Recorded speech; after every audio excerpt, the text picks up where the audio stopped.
Good morning student class 11। आज की इस वीडियो में आपको लेकर के आए हैं वेक्टर एनालिसिस। जैसा आपने प्रीवियस वीडियो में स्टडी किया था scalar and vector, what is scalar and what is vector. Scalar quantities are those having magnitudes only but not direction. ये आप लोगों ने उसकी डेफिनीशन को स्टडी किया कि कोई भी स्केलर क्वांटिटी है उसमें सिर्फ मैग्नीट्यूड होता है बट डायरेक्शन नहीं होती। And in vector quantity direction and magnitude both, माने कि कोई भी वेक्टर क्वांटिटी जो होती है उसमें डायरेक्शन और मैग्नीट्यूड दोनों होता है। तो अब यहाँ पर देखते हैं कि रिप्रेजेंटेशन ऑफ वेक्टर, किसी भी वेक्टर को रिप्रेजेंट कैसे करते हैं। Representation of A vector, vector का रिप्रेजेंटेशन कैसे किया जाता है। तो सपोज दैट कोई एक वेक्टर हम कंसीडर कर रहे हैं, कोई भी फिजिकल क्वांटिटी है ए, तो representation of vector by an arrow, इसको हम एरो से तो रिप्रेजेंट करते हैं बट एक्स वाई प्लेन में कैसे आता है, जैसे ये X plane, Y plane and Z plane. ये आपने कोऑर्डिनेट एक्सिस देखे थे।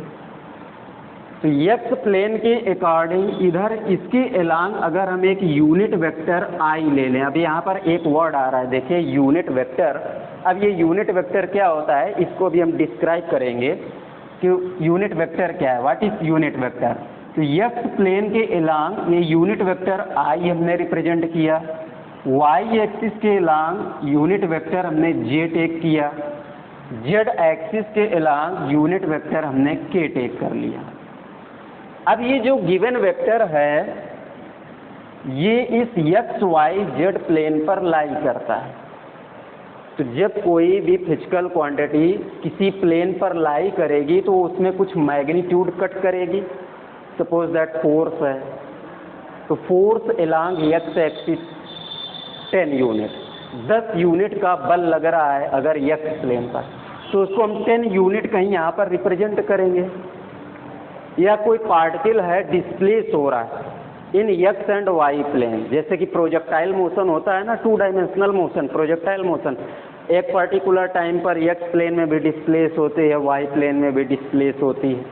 तो ऐसे ही अगर ये क्वांटिटी जो है, ये वेक्टर जो है अगर इस एक्स वाई जेड प्लेन पर लाई करता है तो यहाँ पर अगर उसने एक्स मैग्नीट्यूड कट किया, यहाँ पर उसने वाई मैग्नीट्यूड कट किया, इधर उसने जेड मैग्नीट्यूड कट किया, तो जब हम इस वेक्टर को एक्स वाई जेड के फॉर्म में रिप्रेजेंट करेंगे तो vector A this is equal to X I plus Y J plus Z K, इस तरह से इसका रिप्रेजेंटेशन होता है। देखिए वेक्टर को आपने कितना इजीली रिप्रेजेंट किया इन एक्स वाई जेड प्लेन। अब ये कोई ज़रूरी नहीं है कि वो तीनों प्लेन में लाई कर रहा हो सकता है केवल एक्स वाई प्लेन में हो। तो अगर केवल वो 2 डायमेंशनल है, केवल एक्स वाई प्लेन पर है, तो आप इसको इग्नोर कर देंगे, इसको हटा देंगे, तो एक्स आई प्लस वाई जे के फॉर्म में लिखा जाएगा। अब इसका अगर हम मैग्नीट्यूड फाइंड करें तो mod of A, magnitude of A this is equal to under root of X square plus Y square plus Z square. ये इस गिवन वेक्टर का मैग्नीट्यूड है, माने कि परिमाण जिसको आप बोलते हैं। तो देखिए डायरेक्शन के साथ भी आपने रिप्रेजेंट कर दिया, उसका मैग्नीट्यूड भी फाइंड कर लिया। अब ये जो बात आ रही थी unit vector, what is unit vector, माने अ वेक्टर हैविंग मैग्नीट्यूड 1, जिसका मैग्नीट्यूड 1 हो उस वेक्टर को हम बोलते हैं यूनिट वेक्टर। अब बात यहाँ ये आती है कि ये गिवन वेक्टर ए है जो इस एक्स वाई जेड प्लेन पर लाई करता है, इसको आपने रिप्रेजेंट किया, तो अगर इसका आपको यूनिट वेक्टर फाइंड करना है तो देखिए इसको कैसे फाइंड करेंगे। यूनिट वेक्टर ऑफ ए, इस गिवन वेक्टर का यूनिट वेक्टर फाइंड करना है तो इसको आप ए कैप से लिखेंगे। A cap this is equal to given vector upon magnitude of given vector, माने कि वेक्टर ए ये है X I plus Y J plus Z के divide by under root of X square plus Y square plus Z square. ये आपने इस unit vector को represent किया। इन केस इसका मैग्नीट्यूड आपको फाइंड करना है, मॉड ऑफ ए कैप, तो this is equal to 1, very simple. तो ये आपका यूनिट वेक्टर है। इस तरह से आप वेक्टर को रिप्रेजेंट करेंगे, उसका रिप्रेजेंटेशन, उसका मैग्नीट्यूड और उस गिवन वेक्टर का यूनिट वेक्टर कैसे फाइंड करते हैं, ये आपने यहाँ पर रिप्रेजेंट किया। अब इससे रिलेटेड जो है, अब यहाँ पर एक बात और आती है, बहुत इम्पॉर्टेंट बात ये है कि वेक्टर में एडिशन पॉसिबल है, सब्सट्रैक्शन पॉसिबल है, मल्टीप्लिकेशन पॉसिबल है, बट डिवीज़न पॉसिबल नहीं है। Suppose that two given vector are A and B, ये दो गिवन वेक्टर हैं, ए प्लस बी पॉसिबल है, इसमें आप ऐड कर सकते हैं। ए माइनस बी और बी माइनस ए ये भी पॉसिबल है, आप सब्सट्रैक्ट भी कर सकते हैं। ए डॉट बी और ए क्रॉस बी ये भी पॉसिबल है, बट ए अपॉन बी और B upon A not possible. दो वेक्टर का डिवीज़न पॉसिबल नहीं है, मीन्स एक गिवन वेक्टर को दूसरे गिवन वेक्टर से आप डिवाइड नहीं कर सकते। डिवीज़न उसी कंडीशन पर पॉसिबल हो सकता है जब आप दोनों का मैग्नीट्यूड फाइंड कर लीजिए, इसके बाद आप एक के मैग्नीट्यूड को दूसरे के मैग्नीट्यूड से आप डिवाइड कर सकते हैं। तो मैग्नीट्यूड का डिवीज़न पॉसिबल है, बट वेक्टर फॉर्म में डिवीज़न पॉसिबल नहीं होता है, सिर्फ एडिशन, सब्ट्रैक्शन और मल्टीप्लिकेशन ही पॉसिबल है। तो देखिए इसमें जो हमने यूनिट वेक्टर की बात कही है, एक बहुत सिंपल सा क्वेश्चन है, उसको आपके सामने हम लेके आए हैं, तो उसको थिंक करिए और जितने डेफिनीशन में हमने वर्ड यूज़ किए हैं सिर्फ वही डेफिनीशन का कॉन्सेप्ट हम उसमें यूज़ करेंगे, कुछ ज़्यादा और उसमें कॉन्सेप्ट नहीं है और बहुत सिंपल सा क्वेश्चन है। तो क्वेश्चन को हम रीड करेंगे और आप उसका आंसर डिक्टेट करिए। Question is that a unit vector A given as, question पे ध्यान दीजिएगा, a unit vector A is given as 0.8 i plus 0.6 j plus c k, then find the value of c। इस c की value आपको find करना है। एक unit vector आपको गिवन है और उस गिवन यूनिट वेक्टर में आपको c की वैल्यू फाइंड करना है। Very simple. First we find the magnitude of unit vector a, mod of a this equal to under root of 0.8 whole square plus 0.6 whole square plus c square, and we know that the magnitude of unit vector is equal to 1, means इसका magnitude जो होता है, जो आपने ये find किया, इसका magnitude क्या होता है 1। तो यहाँ पर हम 1 वैल्यू सब्स्टिट्यूट कर सकते हैं। 1 this equal to under root of 0.64 plus 0.36 plus c square. Now we get 1 is equal to under root of 1.00 plus c square. Squaring both side, दोनों साइड आप स्क्वायर कर दीजिए तो 1 this equal to 1 plus c square, क्योंकि 1 का square करेंगे 1 ही रहेगा। On squaring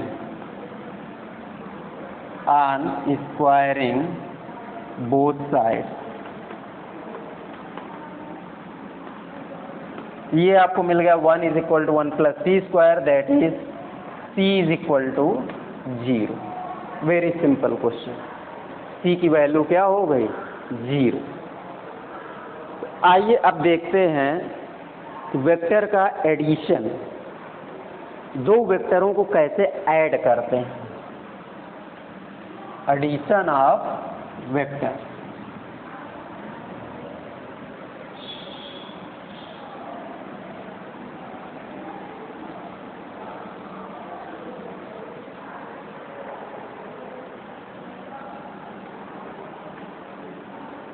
addition of vector. Actual में वेक्टर को ऐड करने के 3 प्रोसेस, 3 तरीके हैं। फर्स्ट तो ये है triangle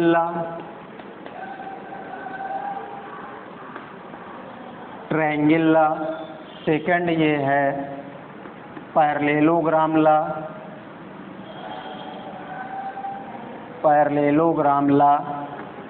and third is polygon law. देखिए वेक्टर को ऐड करने के आपके 3 प्रोसेस, 3 तरीके आपको दिख रहे हैं। पहला है ट्रायंगल लॉ, दूसरा पैरेललोग्राम लॉ, तीसरा पॉलीगन लॉ। वैसे पॉलीगन लॉ जो है ये आपको स्पेशली मैथ के जो स्टूडेंट होंगे उनको मैथमेटिक्स में बहुत ब्रॉड में एक्सप्लेन किया जाएगा। ये पॉलीगन लॉ फिजिक्स में इसका केवल इंट्रोडक्शन ही है, बहुत थोड़ा सा, इसकी नीड हमें नहीं है यहाँ पर फिजिक्स में, लेकिन फिर भी हम इसको थोड़ा सा जितना नीड है उतना हम डिस्क्राइब करेंगे। ये मैथमेटिक्स में बहुत ब्रॉड में एक्सप्लेन किया जाता है। तो सबसे पहला जो तरीका है ये ट्रायंगल लॉ, इसको देखते हैं। Triangle law, consider 2 given vectors are A and B. अगर हम 2 वेक्टर कंसीडर कर लें, कंसीडर 2 वेक्टर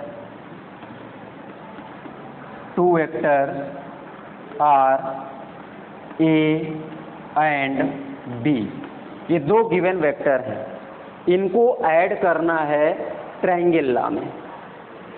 तो ट्रायंगल लॉ का देखिए कॉन्सेप्ट क्या होता है कि जब भी आप 2 वेक्टर को ऐड करेंगे तो आप ये ध्यान रखिएगा कि वेक्टर का, दोनों वेक्टर का हेड अदरवाइज दोनों वेक्टर का टेल मीट नहीं करना चाहिए, क्योंकि वो एडिशन या सब्सट्रैक्शन इम्पॉसिबल होता है, वो उसको फॉलो नहीं करते हैं वेक्टर। तो ट्रायंगल लॉ में जब भी आपको ऐड करना है तो सबसे पहले आप क्या करेंगे कि एक ये जो कोऑर्डिनेट प्लेन है, ये x पॉजिटिव डायरेक्शन होती है, इधर y पॉजिटिव डायरेक्शन होती है, इधर ये x निगेटिव डायरेक्शन है, इधर ये y निगेटिव डायरेक्शन। तो देखिए 2 वेक्टर को ऐड करना है तो यहाँ पर आप क्या स्टडी कर रहे हैं, वेक्टर जिसमें डायरेक्शन और मैग्नीट्यूड दोनों होता है। तो आपको डायरेक्शन पर विशेष ध्यान देना है। ये जो है वो पॉजिटिव एक्स डायरेक्शन है, ये पॉजिटिव वाई डायरेक्शन है। माने कि दो वेक्टर को ऐड करना है तो एक एक्स पॉजिटिव प्लेन पर लाई करना चाहिए, दूसरा वाई पॉजिटिव प्लेन पर होना चाहिए, तो दोनों वेक्टरों का एडिशन हो गया। और सब्सट्रैक्शन करना है तो दो में से किसी भी एक की डायरेक्शन को रिवर्स कर दीजिए, तो वेक्टर प्लस से किस में चला गया, माइनस में, तो वहाँ पर क्या हो जाता है, वेक्टर का सब्सट्रैक्शन। तो सपोज दैट ये दो वेक्टर आपने जो कंसीडर किए ए एंड बी, तो एक को हम एक्स पॉजिटिव प्लेन पर रिप्रेजेंट करेंगे, तो एक का रिप्रेजेंटेशन तो ये हो गया वेक्टर ए, दूसरे को y पॉजिटिव पर रखना है तो b को y डायरेक्शन पर रखना है। तो हम इसको यहाँ से न ले जा करके, क्योंकि यहाँ से अगर ले जाएंगे अपवर्ड तो दोनों वेक्टर का टेल मीट करेगा, तो इसको हम यहाँ से रिप्रेजेंट करेंगे ऐसे। ये हो गया आपका वेक्टर b, यहाँ से इस तरह से ये जो आप दिखाएंगे ये है रिजल्टेंट R, माने कि दोनों वेक्टरों को जब आपने ऐड किया तो रिजल्टेंट यानी परिणामी आपको रिजल्टेंट वेक्टर क्या मिल रहा है, ये R मिल रहा है। और ये जो थीटा होगी डायरेक्शन ऑफ रिजल्टेंट, माने कि उस परिणामी की दिशा, रिजल्टेंट वेक्टर की डायरेक्शन। तो देखिए वेरी सिंपल, इन वेक्टर फॉर्म अगर आप रिजल्टेंट R को रिप्रेजेंट करना चाहते हैं तो vector R this equal to vector A plus vector B, इस तरह से।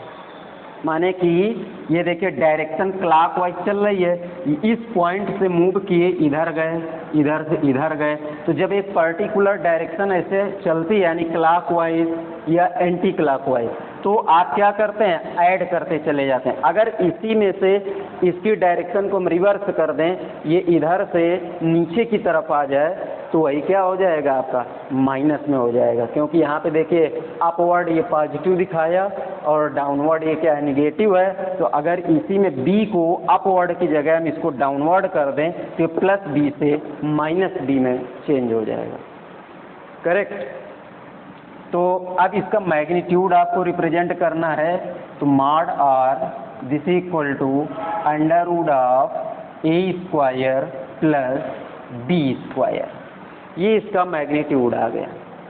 डायरेक्शन आपको रिप्रेजेंट करना है, डायरेक्शन ऑफ रिजल्टेंट, तो direction tan theta this equal to perpendicular माने कि b अपॉन बेस a, इन दोनों का मैग्नीट्यूड आप डिवाइड कर देंगे तो यहाँ से आप फाइंड कर सकते हैं direction of resultant. That's all. ये आपका एक ट्रायंगल लॉ है। ट्रायंगल लॉ में आपने देखा कि किस तरह से हम दो वेक्टर को ऐड कर सकते हैं। अब यहीं पर इससे ट्रायंगल लॉ से रिलेटेड एक बहुत छोटा सा न्यूमेरिकल आपको दे रहे हैं, और देखिए क्वेश्चन को समझिएगा, इसके बाद बताइएगा। बहुत सिंपल सा क्वेश्चन है, ये किसी कंपटीशन में पूछा गया न्यूमेरिकल है। 3 vector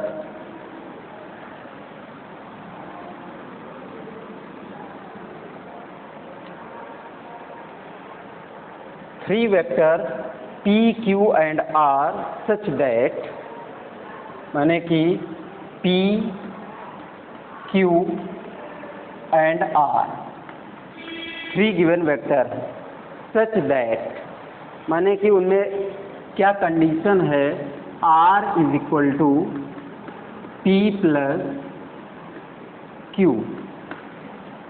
3 vector P, Q, R such that R is equal to P plus Q and magnitude of P this equal to 3 unit and magnitude of Q this equal to 4 unit and magnitude of R this equal to 5 unit. Then find the direction या angle between Q and R, Q and R और Q के between आपको angle find करना है। तो बहुत simple सा question है और इसको सॉल्व करने के दो तरीके हैं, एक बहुत शॉर्टकट मेथड है, फिर एक long cut, for bright student and for weak student. अब जिसको जो क्लियर हो आप उससे सॉल्व कर सकता है। यहाँ पर क्वेश्चन में आप पहले देखिए कि क्वेश्चन की कंडीशन क्या है। तो 3 vector P, Q and R such that R is equal to P plus Q and magnitude of P, Q and R are 3, 4 and 5 unit respectively, then find the angle between Q and R। Q और R के between angle आपको find करना है और ये condition दी गई है। तो देखिए बहुत सिंपल सा तरीका है कि R is equal to P plus Q, जैसे अभी हमने यहाँ पर क्या लिखा था, R is equal to A plus B, ये वैल्यू हमने लिखी थी। इसका मतलब ये क्या रिप्रेजेंट कर रहा है, एक ट्रायंगल लॉ को, ट्रायंगल लॉ में दो वेक्टर को ऐड किया गया है। तो सपोज दैट यहाँ दो वेक्टर A B की जगह ये P Q दिए हैं, तो एक वेक्टर को हमने P टेक कर लिया और दूसरे वेक्टर को ये Q टेक कर लिया, ये दोनों आ गया। इनका रिजल्टेंट जो होगा ये इनका रिजल्टेंट R हो गया। ये डायरेक्शन है रिजल्टेंट की थीटा।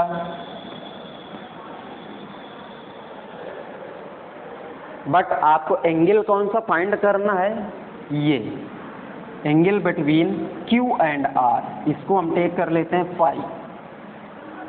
आपको ये एंगल फाई फाइंड करना है।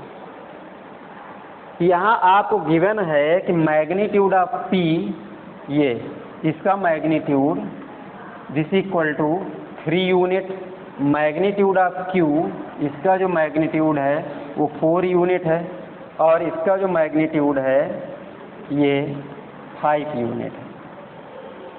तो देखिए वैसे तो बहुत सिंपल है, cos फाई अगर यहाँ अप्लाई कर दिया जाए तो बेस अपॉन हाइपोटेन्यूज, माने कि इसका और इसका रेशियो, क्योंकि ये एंगल हमें फाइंड करना है। तो cos phi this equal to base 4 upon hypotenuse 5, means ये हो गया 0.8, means phi is equal to cos inverse 0.8, ये हो गई वैल्यू। बहुत सिंपल सा क्वेश्चन है। ट्रायंगल लॉ जो आपने स्टडी किया, वेक्टर को कैसे ऐड करते हैं, उसमें कंडीशन दिया गया, आपने उसको क्या किया, ऐड करके इसकी वैल्यू फाइंड कर लिया। नेक्स्ट, अगर वेक्टर को सब्सट्रैक्ट करना है,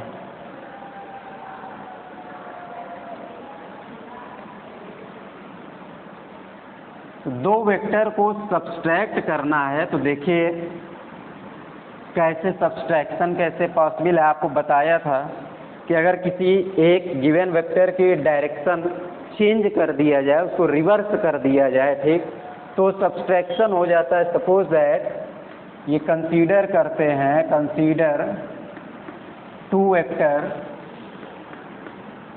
vector are A and B, ये दो गिवन वेक्टर है। आपको सब्सट्रैक्ट करना है तो change the direction any one of them, इनमें से किसी एक का डायरेक्शन आप चेंज करिए। तो सपोज दैट ये x पॉजिटिव डायरेक्शन पर आपने टेक किया वेक्टर ए को,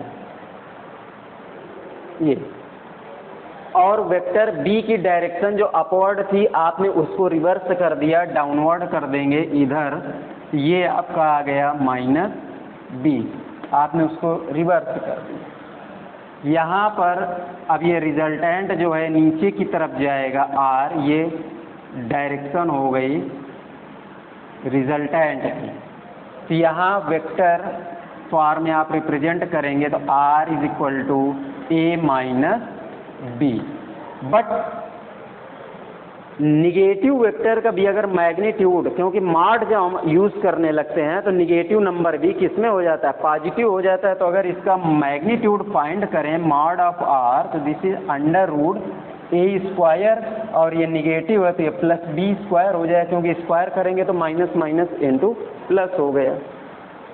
अब यहाँ पर फिर देखिए एक कॉन्सेप्ट, हमने जब दो वेक्टर को ऐड किया तो भी हमने यही लिखा था r is equal to A plus B.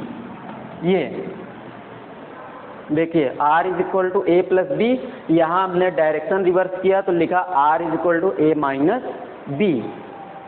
But यहाँ जो हमने मैग्नीट्यूड लिखा था एडिशन में वो under root A square plus B square लिखा, यहाँ भी वही लिखा है। इसका मतलब कि अगर सेम वेक्टर को हम ऐड करें ट्रायंगुलर में या सब्सट्रैक्ट कर दें उन्हीं दो गिवन वेक्टर को, तो उनका मैग्नीट्यूड क्या होगा, इक्वल आएगा। इसी कॉन्सेप्ट पर देखिए हम एक बहुत छोटा सा न्यूमेरिकल आपको डिस्क्राइब कर रहे हैं यहाँ पे। सोचिएगा जरा क्वेश्चन को और इसके बाद उसका आंसर डिक्टेट करिएगा। बहुत सिंपल सा क्वेश्चन है, if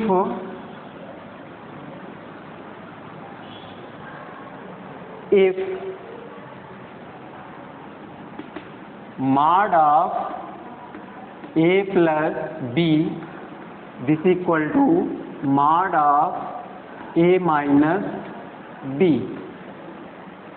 then find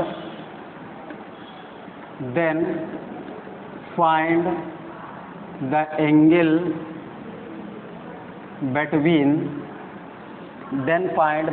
between a and b। ए और बी के बीच का एंगल आप फाइंड करिए। अब यहाँ पर देखिए सॉल्व करने के दो तरीके हैं।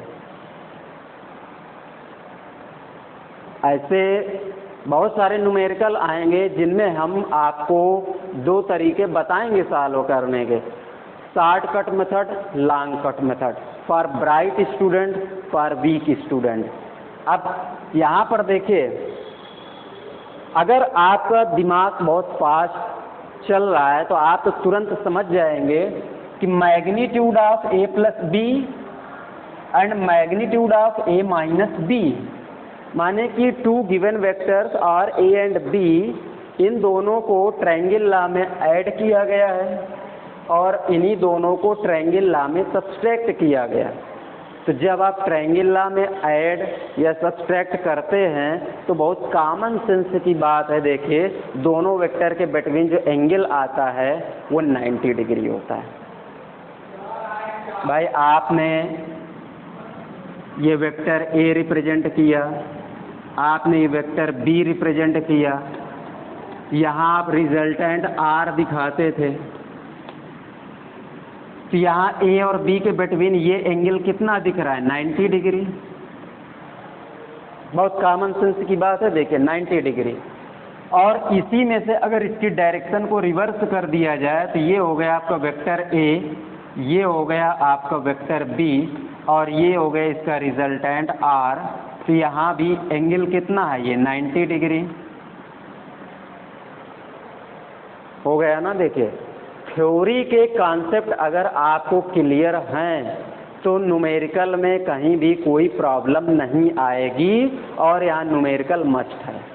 और जब तक थ्योरी के कॉन्सेप्ट क्लियर नहीं है, मैं कुछ रटा नहीं हूँ या न्यूमेरिकल को या उसके आंसर को लर्न करके नहीं आया, याद नहीं किया, जो आपके सामने थ्योरी के कॉन्सेप्ट हम बोल रहे हैं उन्हीं कॉन्सेप्ट को हम यहाँ अप्लाई कर दे रहे हैं और तुरंत जो है 1 मिनट के अंदर हम आपको उसका आंसर दे रहे हैं कि अभी हमने क्या बोला था थ्योरी में। तो जो थ्योरी के कॉन्सेप्ट थे उनके अकॉर्डिंग तो आपका ये आंसर सीधा सीधा दिख रहा है ना कि angle between A and B means theta is equal to 90 degree. A और बी के बीच का कोण जो होगा वो 90 डिग्री होगा, 90 अंश। अब अगर मान लीजिए कि आपका दिमाग बहुत स्लो चलता है, नहीं काम कर रहा है, तो आप क्या करेंगे, आप फार्मूले पर जाइए, आप उसको डिस्क्राइब करिए आंसर को। तो देखिए उसको सॉल्व करने का तरीका क्या है। ये गिवन है मॉड ए प्लस बी, ये लॉन्ग कट मेथड है, ये तो शॉर्टकट में आपको बता दिया। अब लॉन्ग कट में जाइए, mod A plus B this equal to mod of A minus B, ये गिवन है। यहाँ हम स्क्वायर करते हैं, स्क्वायरिंग बोथ साइड, दोनों तरफ स्क्वायर किया गया, ये आपका आ जाएगा mod of A plus B whole square this equal to mod of A minus B whole square. Means इसको आप लिख सकते हैं A plus B dot A plus B this equal to A minus B dot A minus B. Square है, हमने square कर दिया। अब यहाँ पर आप मल्टीप्लाई करेंगे, एक छोटा सा कॉन्सेप्ट यहाँ पर आएगा, अभी वो टॉपिक आगे आएगा, लेकिन फिर भी हम आपको बता दे रहे हैं। जो प्रोडक्ट हमने बताया था कि उसमें दो वेक्टर गिवन हैं, इसको भी हम डिस्क्राइब करेंगे। यहाँ पर ज़रूरत पड़ रही है, हमें नीड है, इसलिए हम थोड़ा लिख दे रहे हैं एक लाइन। ए डॉट बी, दो वेक्टरों का डॉट प्रोडक्ट अगर लिख रहे हैं तो ये mod of A mod of B into cos theta ये होता है, ये फार्मूला होता है। ए और बी का डॉट प्रोडक्ट अगर करेंगे तो ए बी कॉस थीटा उसकी वैल्यू आती है। तो यहाँ पर देखिए ए डॉट ए और इसका इसमें डॉट प्रोडक्ट कीजिए तो plus A dot B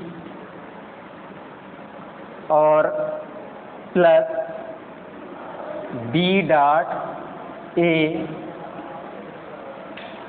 plus B dot B this equal to A dot A minus A dot B minus B dot A और ये हो गया प्लस बी डॉट बी। ये लॉन्ग कट मेथड ये आप तब अप्लाई कर सकते हैं जब आपने वेक्टर में उसका प्रोडक्ट भी पढ़ा होगा, डॉट प्रोडक्ट और क्रॉस प्रोडक्ट दोनों। जब डॉट और क्रॉस दोनों प्रोडक्ट पढ़ लेंगे तब आपके लिए सूटेबल रहेगा। यहाँ हमने क्वेश्चन को इसलिए उठाया क्योंकि ये ट्रायंगल लॉ पर था, लेकिन फिर भी आप देख लीजिए तो उसका शॉर्टकट तरीका तो ये था कि आपने डायरेक्टली आंसर उसका सीधे सीधे बता दिया। लॉन्ग कट मेथड में आपको और आगे स्टडी करना होगा तो आपको सही ढंग से क्लियर हो जाएगा। ए डॉट ए जब किसी वेक्टर का उसी वेक्टर में मल्टीप्लाई करते हैं तो उसके मैग्नीट्यूड के स्क्वायर के इक्वल होता है, एक प्रॉपर्टी होती है डॉट प्रोडक्ट में। तो A square plus A B cos theta ये हो गया उस फार्मूले के according, plus B A cos theta plus B square this equal to A square minus A B cos theta और ये हो गया आपका minus B A cos theta और प्लस बी स्क्वायर। देखिए इसको इधर ट्रांसफ़र करेंगे तो A square positive A square negative, B square positive B square negative cancel हो जाएगा जब इसको इधर ट्रांसफ़र करके लाएंगे। इधर आपका बच रहा है 2ab cos theta is equal to minus 2ab cos theta.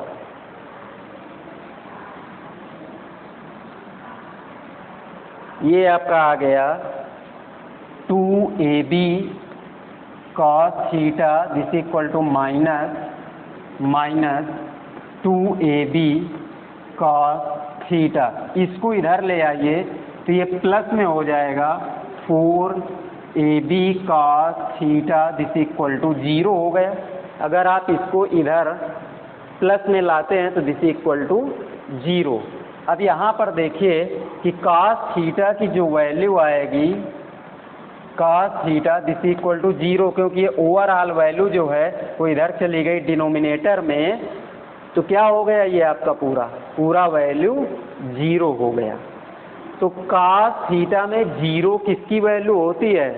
90। cos 90 की वैल्यू 0 होती है, तो इसको आप लिख सकते हैं cos theta this equal to cos 90 degree means theta is equal to 90 degree. 90 अंश आपको यहाँ से आंसर मिलता है। तो इस तरीके से आप ये क्वेश्चन सॉल्व कर सकते हैं। बहुत सिंपल क्वेश्चन है, थ्योरी के कॉन्सेप्ट आप क्लियर रखेंगे तो न्यूमेरिकल में कोई भी प्रॉब्लम नहीं आती है। अब इसके बाद जो आपने एडिशन और सबट्रैक्शन ये तो आपने देख लिया, तो एडिशन सब्सट्रैक्शन के बाद अब आता है वेक्टर का multiplication of vector. Multiplication of vector, more than 2 vectors को मल्टीप्लाई करना है तो इसके 2 तरीके होते हैं। एक तो होता है स्केलर और डॉट प्रोडक्ट, और दूसरा होता है वेक्टर और क्रॉस प्रोडक्ट। स्केलर और डॉट प्रोडक्ट, वेक्टर और क्रॉस प्रोडक्ट। इस टॉपिक को अब हम पार्ट 2 में ब्रीफली एक्सप्लेन करेंगे, इसको resolution and multiplication. That's all.